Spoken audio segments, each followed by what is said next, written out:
চেষ্টা করলেই অন্য 10 জন ব্যক্তির মতো বিলাসবহুল ও সম্ভ্রান্ত জীবনযাপন করতেই পারতেন অনায়াসেই।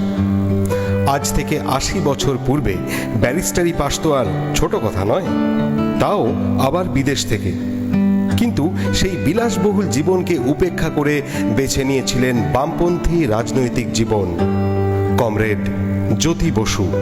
পৈতৃক বাড়ি বাংলাদেশের ঢাকা জেলার বারদিতে হলেও তিনি জন্মগ্রহণ করেছিলেন কলকাতার হ্যারিসন রোডের একটি ভাড়া বাড়িতে 1914 সালের 8ই জুলাই। মা হেমলতা দেবী, বাবা নিশিকান্ত বসু। বাবা ছিলেন পেশায় ডাক্তার আর মা গৃহবধূ। পরিবারের অন্য সদস্যরা সরাসরি রাজনীতির সাথে যুক্ত না থাকলেও মূলত মা ও জ্যাঠাইমার কাছ থেকে স্বদেশী আন্দোলনের কাহিনী শুনেই তার বেড়ে ওঠা। সেন্ট জেভিয়ার্স কলেজ থেকে ইন্টারমিডিয়েট পাশ করে ইংরেজিতে অনার্স নিয়ে ভর্তি হয়েছিলেন প্রেসিডেন্সি কলেজে। তখন তিনি ক্লাস 8-এ পড়েন। সালটি ছিল 1930।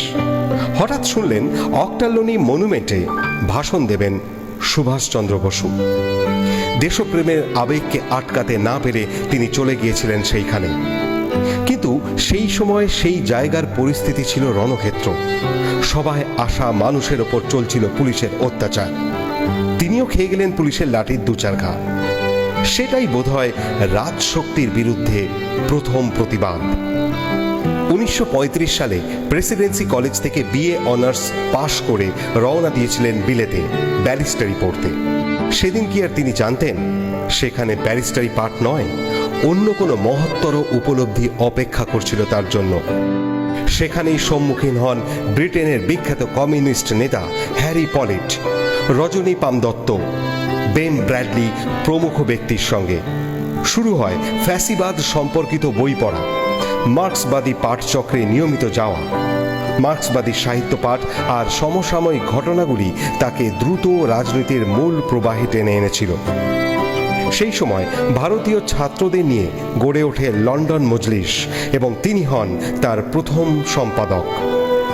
পুনর্গঠিত হল ব্রিটেনে ভারতীয় ছাত্রদের ফেডারেশন। লন্ডনে পড়াশোনা চলাকালীনই তিনি মনস্থির করেছিলেন ভারতে গিয়ে সারাক্ষণের পার্টি কর্মী হিসাবে কাজ করবেন। 1940 সালে ফিরে এলেন দেশে। দেশে ফিরেই তিনি খবর পান ব্যারিস্টারি পাশে। কাকাবাবু মুজফফর আহমদের সঙ্গে যোগাযোগ করে পার্টির সর্বক্ষণের কর্মী হয়ে যান তিনি। 1941 সালে তিনি FSU এর সাধারণ সম্পাদক হন। 1943-এর মন্বন্তরের সময় পার্টির তদানীন্তন অবিভক্ত বাংলাদেশে ত্রাণের কাজে তার ভূমিকা ছিল অভাবনীয়। 1944 সালে বিএন রেলওয়ে শ্রমিকদের মধ্যে ট্রেড ইউনিয়ন গড়ে তোলার কাজে পার্টি তাকে নির্দেশ দেন। নানা ঘাত প্রতিঘাত পেরিয়ে অবশেষে গড়ে উঠল বিএন রেলওয়ে ওয়ার্কস ইউনিয়ন, যার প্রথম সম্পাদক হলেন কমরেড জ্যোতি বসু। 1946 সালে বঙ্গীয় প্রাদেশিক আইনসভার নির্বাচনে রেলওয়ে কেন্দ্রে সিপিআই প্রার্থী হলেন Jyoti Basu. Ours is not pro-Peking or pro-Moscow. It is an independent party which takes its own decisions. বন্দি মুক্তি আন্দোলন, খাদ্য সংকট মোকাবিলা, সাম্প্রদায়িক দাঙ্গা প্রতিরোধ, তেভাগা আন্দোলনের সমর্থনে আইনসভার ভিতরে ও বাইরে তার ভূমিকা ছিল গুরুত্বপূর্ণ। 1948-এর 25শে মার্চ পশ্চিমবঙ্গে কমিউনিস্ট পার্টি বেআইনি ঘোষিত হল। 26শে মার্চ ভোরবেলায় বাড়ি থেকে গ্রেফতার হন কমরেড জ্যোতি বসু। জুন মাসে ছাড়া পেয়ে আবার যুক্ত হন পার্টির কাজে। 1951 সালে পার্টির কেন্দ্রীয় কমিটির সদস্য নির্বাচিত হওয়ার পরের বছরই ঘোষণা হল স্বাধীন ভারতের প্রথম সাধারণ নির্বাচন। বরাহনগর কেন্দ্র থেকে সিপিআই প্রার্থী হিসাবে নির্বাচিত হয়ে পশ্চিমবঙ্গ বিধানসভায় সদস্য হন তিনি। ট্রাম ভাড়া বৃদ্ধির প্রতিবাদে খাদ্য ও বোনাস আন্দোলনে বিধানসভার বাইরে এবং ভিতরে তিনি ছিলেন সোচ্চার। 1953 সালে ষষ্ঠ রাজ্য সম্মেলনে সিপিআই এর রাজ্য সম্পাদক হিসাবে নির্বাচিত হন তিনি। 1959 সালে 31শে অগস্ট ঐতিহাসিক খাদ্য আন্দোলনে অংশগ্রহণকারীদের ওপর পুলিশের গুলি ও লাঠিচার্জ, 80 জন শহীদ হন। 28শে সেপ্টেম্বর এই ঘটনার প্রতিবাদে বিধানসভায় এক ঐতিহাসিক ভাষণ দেন জ্যোতি বসু। 1962 সালে চীন ভারত সীমান্ত সংঘর্ষের সময় 21শে নভেম্বর দেশ বিরোধী তকমা লাগিয়ে গ্রেফতার হন তিনি। সংঘর্ষ চলে 14 দিন। তো যুদ্ধ লেগে গেল ওই সীমানায়। তারপর সেই যুদ্ধে আমরা তো দুঃখের বিষয়, লজ্জার কথা যে একটা চাইনিজও আমরা ধরতে পারলাম না, আর চাইনিজরা আমাদের শত শত গ্রেপ্তার করে ফেললো, আমাদের অস্ত্রশস্ত্র সব নিয়ে গেল। এইটা হলো, এটা বোধহয় 2 সপ্তাহ মতন চলেছিল আমার যতদূর মনে পড়ে। কারণ আমাদের অপরাধ ছিল ওইটি, আমরা বলেছিলাম এই দুটো বৃহৎ শক্তি তারা নিজেদের মধ্যে লড়াই করবে কেন, একবার না হলে দুবার, দুবার না হলে 3 বার আলোচনা করবে। এবং চৌ এন লাই এসেছিলেন আলোচনা, কিন্তু কিছু হলো না। এখন অবাক লাগে যে কেন এটা প্রতিহিংসামূলক ব্যবস্থা হলো। তখন আমাকে গ্রেপ্তার করা হলো বাড়ি থেকে ভোর 3টের সময়। কিন্তু তাকে মুক্তি দেওয়া হয়েছিল প্রায় 1 বছর পর। বাবার শেষকৃত্য যোগদানের জন্য রাজ্য সরকার 1 দিনের প্যারোলে মুক্তি দেন তাকে। 1964 সালে 7ম পার্টি কংগ্রেস থেকে সিপিআইএম গঠিত হয়। সেখান থেকেই পার্টির পলিট ব্যুরোর সদস্য হন এবং আমৃত্যু সেই পদে দায়িত্ব পালন করেন তিনি। 1967 এবং 1969 সালে যুক্ত ফ্রন্টের সরকারে তিনিই ছিলেন উপমুখ্যমন্ত্রী। 1971 থেকে 1977 সাল এই সময়কালে তার ভূমিকা ছিল অপরিসীম। 1977-এর বিধানসভা নির্বাচনে ক্ষমতায় আসে বামফ্রন্ট সরকার এবং তিনিই হন মুখ্যমন্ত্রী।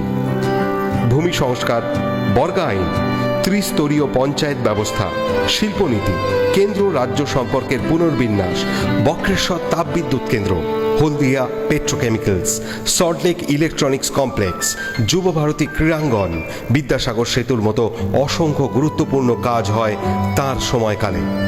2001 সালে 29শে জানুয়ারি লিবেরহান কমিশনে উপস্থিত হয়ে বাবরি মসজিদ ভাঙার বিরোধিতা করে সাক্ষ্য দেন তিনি।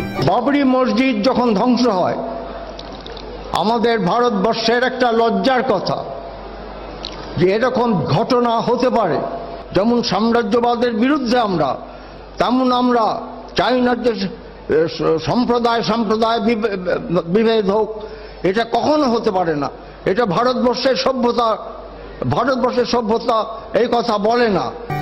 24শে ফেব্রুয়ারি রাজ্য বিধানসভায় শেষবারের মতো ভাষণে বলেন, প্রশংসা বিষবৎ, নিন্দা অমৃত সমান। তার এই বিশাল রাজনৈতিক জীবন আজও আমাদের আবেগকে ত্বরান্বিত করে বিপ্লবের পথে।